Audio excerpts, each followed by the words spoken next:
Hi, everyone, and welcome to our first Urban Farms Live broadcast for 2022. Happy New Year, and thank you for joining today. I'm Mike Hollis, the Urban Farms Director at Services for the Underserved. Urban Farms Live is a seasonal YouTube series created by the Urban Farms team at Services for the Underserved. For those that might not be familiar with us, Urban Farms at SUS provides therapeutic horticulture, nutritional and food security programming, and employment and vocational opportunities to the New Yorkers served by SUS. We work as an innovative supplement to the support services these individuals receive, using horticulture as a tool in improving wellness outcomes and helping people to achieve their personal and professional goals. Some of you might be familiar with Urban Farms' previous broadcasts, but if this is your first time, then welcome. And if you are signed into YouTube, you can use the live chat feature to ask a question, give a shout out, or chat with other viewers. And in fact, I see one right here. So yeah, thank you, Rally, and thank you for participating. As we get ready to kick off another season of growing at our farm and garden sites, we're going to showcase some of the winter work and preparations taking place throughout our community farm and garden network in New York City. So here is our first segment, In the Garden.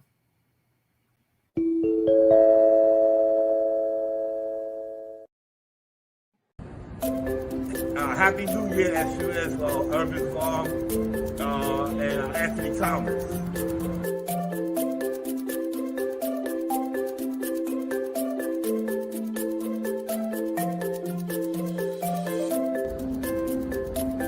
Okay, so I have some completed compost here, and end of the season is a time I like to get my beds composted.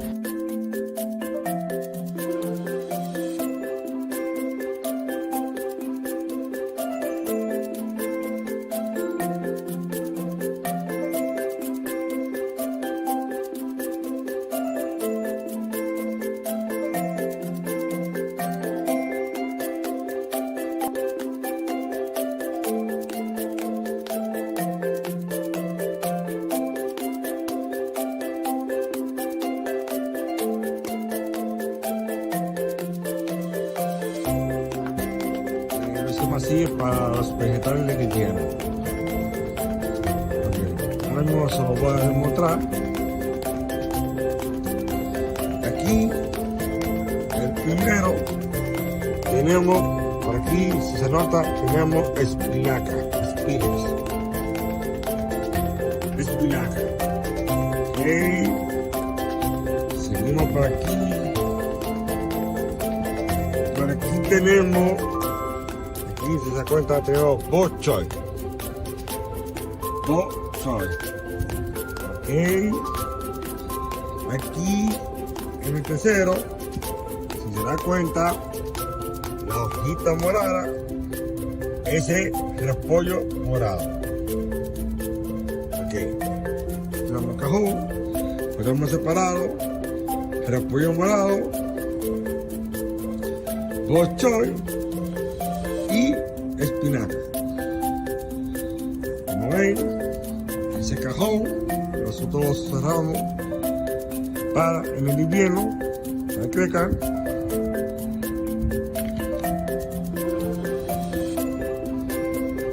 So these are the two winter covers that we construct. We have here at the whip. I'm gonna open them and show you what they are going inside.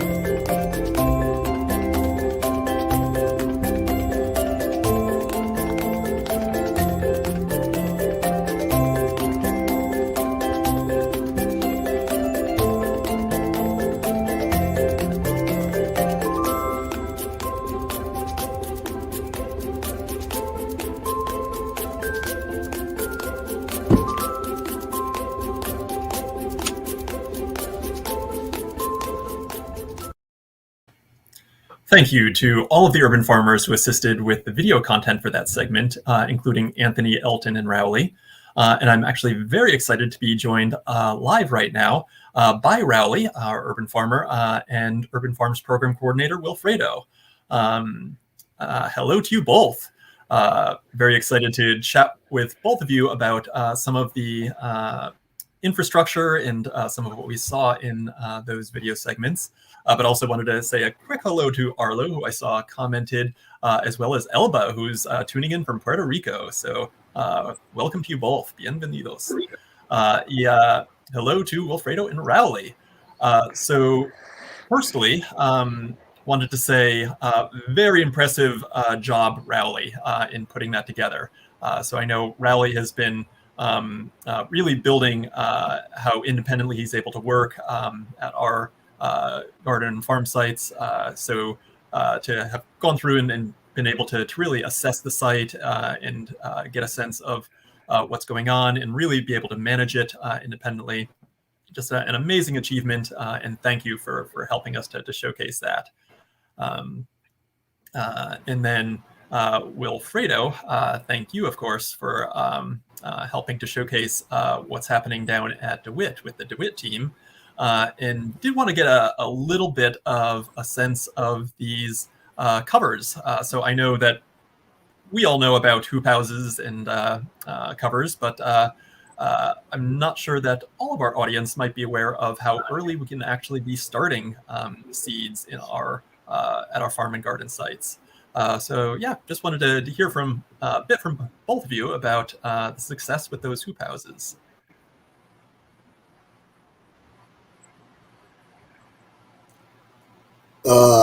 Primero que nada, un saludo a mi familia que está viendo desde Puerto Rico y la familia de Rowley que está viendo desde la República Dominicana.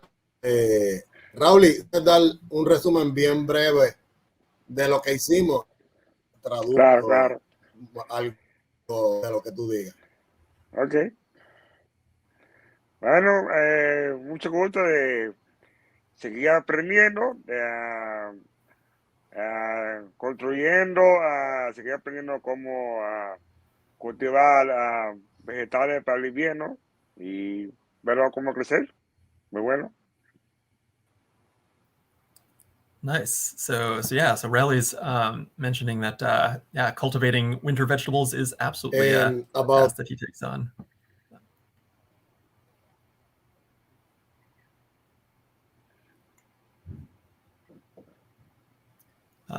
And yeah, well, Wilfredo, I think it might be a little bit of a lag with one of our videos, but yeah, if you're able to just give us a little bit of a sense of the hoop house production. So I know that a couple of those hoop house, kind of mini hoop houses that went over the raised beds are brand new this year. So if you can tell us a little bit just about the construction process and what went into making those. So this been a project that I have in mind for maybe the past 3 or 4 years. I've been chatting with the guys at DeWitt and telling them that I'm going to make some covers. The first idea that I have was making covers to avoid the cats to get inside. Then these past 2 years that I've been with Rowley, teaching him online and doing workshops online because of the COVID situation and through the learning process during the winter time. We came to the idea. I was watching a video, I think it was covered with nettings, and then this video show up and I say, oh, this is a great idea. And if we can actually do this, we can extend the season. And I know people especially at DeWitt, they're gonna be thrilled and they're gonna enjoy the situation. They're gonna say they're gonna want to extend the season. So I start chatting with Rhonda and Missy, chat with Rowley. We watch the video and make a plan. As you know, all projects every day that we go to work, we have some challenges. So we start constructing this we're supposed to construct the 3 winter covers at Third Avenue, and then I construct the first one with Rowley over there. Like I said, we have some challenges during the process, and then I have to shout out my wife Maria that she helped me, and I actually finished the other 2 hoop houses, the winter covered beds in my apartment building, as part of the struggles and how we operate. But like I said, and I always talk with my coworker Dan, and we always said that no matter what, we're gonna try to make it happen. It's easy to have a plan, and it's difficult to actually put it to work and make things running like smoothly. You can see that when we have volunteer days and things like that. So me and Dan always chat about that. No matter what, we're gonna make it happen. So we watched the video, we struggled, we went back and forward until we actually was able to construct the winter covers.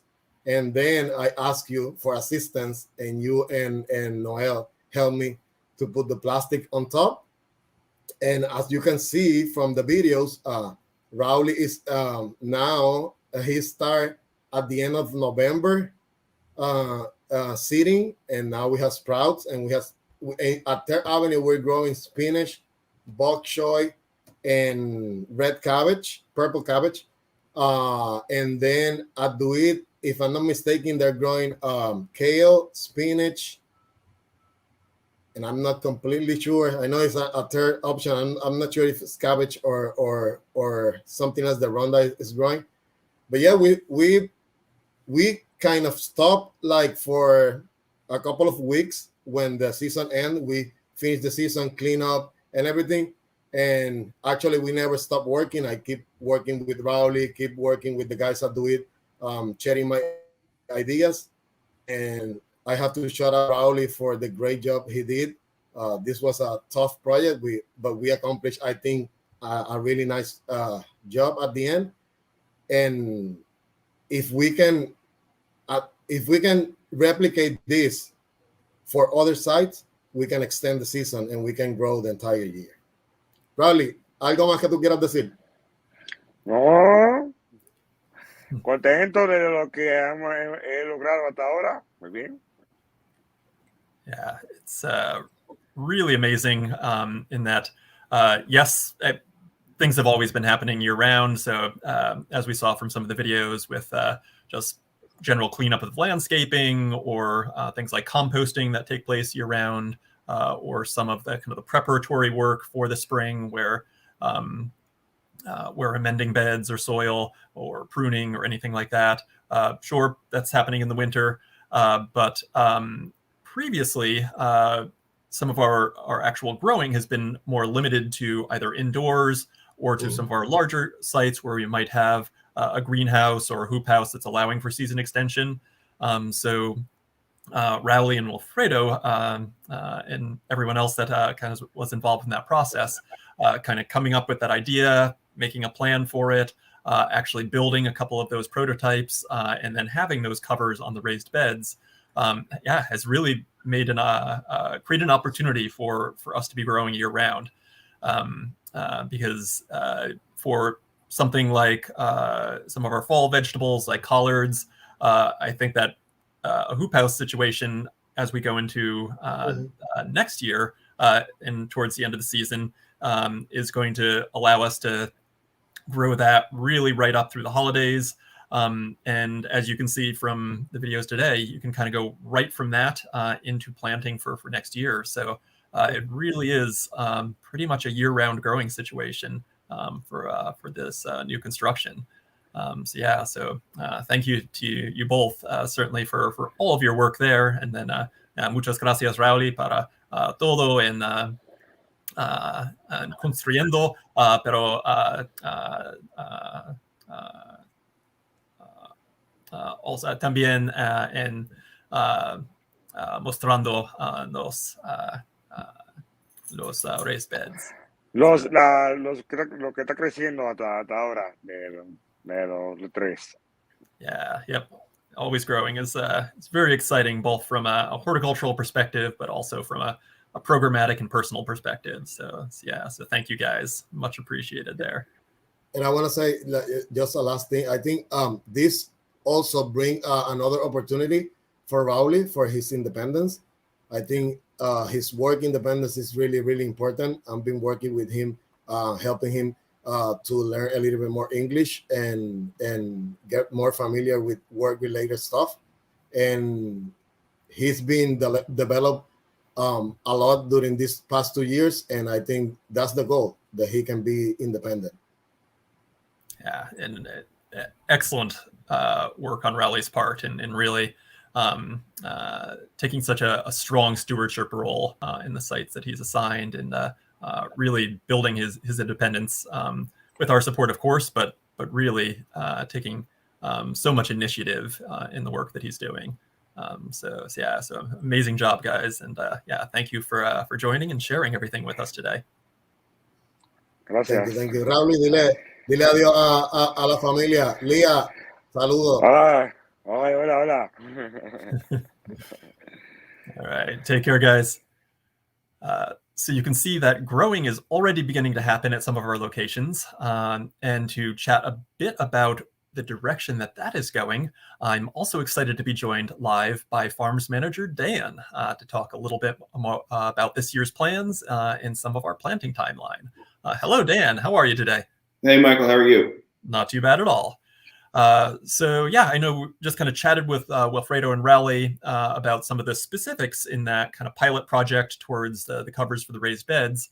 But of course, we've got a wide variety of sites that are in all different stages of their planning process.